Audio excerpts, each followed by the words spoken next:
This young Jew talking, he is a journalist. He says, the Palestinian state already exists in Jabalia and Shati, in the mosques and in the mind. In the mind of the people, this Palestinian state is there. It exists. He says, a sort of status quo has been reached. They have nothing to lose. The Palestinians have got nothing to lose. From this point on, life is cheap. By God, life is cheap when you know what you're fighting for. They are fighting for their independence, their national identity, their pride. We no longer maintain absolute control over their lives. The symptoms of eventual defeat for the Jews are already obvious. Who is he? A self-hating Jew, an anti-Semite. Say so. I want the guys who can say, look, this guy's an anti-Semite. He is a man serving the Israeli army.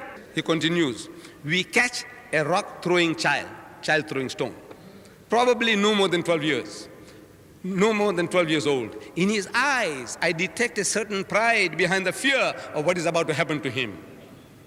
Soldiers start shouting, hit him, smash his head in, break his arms, so he won't throw stones again. Teach him a lesson. Why did they create Israel? Because they're being persecuted by the Christians. For 1,000 years, 6 million Hitler destroyed.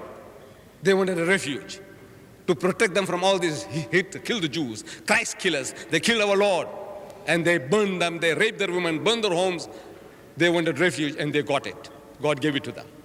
Now, he said, these are the very people doing this. This Denny bin Tal, this Jew, young Jew is crying. Whenever a youth hurls a rock at me, stone at me, I cannot but feel guilty in the knowledge that were I in his situation, I would also be throwing rocks.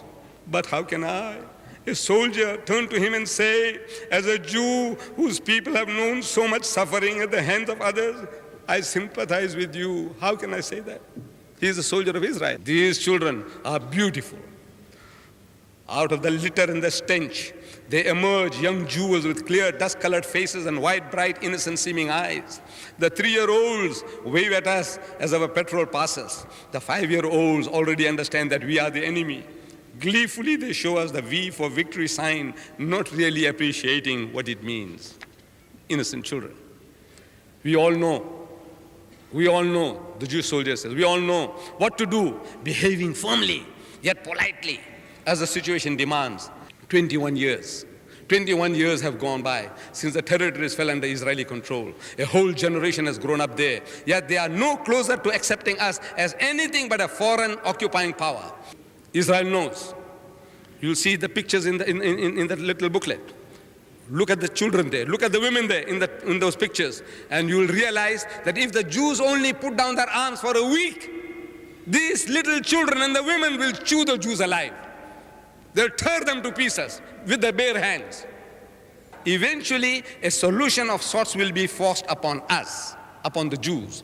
We will retreat with our tail between our legs. There is a hadith which says a time will come that even the stones will cry that there is a Jews hiding behind me. You know what that implies? Stones don't talk. This is the language of the Bible also. Jesus Christ telling the Jews, he says, think not that you have Abraham as a father, for God can raise up children unto these stones to Abraham. Stones, meaning the most hard-hearted people, most cruel people. Even they will recognize that this Jew is hiding behind a Christian name, a facade. Get him, get him, get him. I said, why wait for that? Why not come right with God? Come right with the people, do justice to them. They're only asking for justice.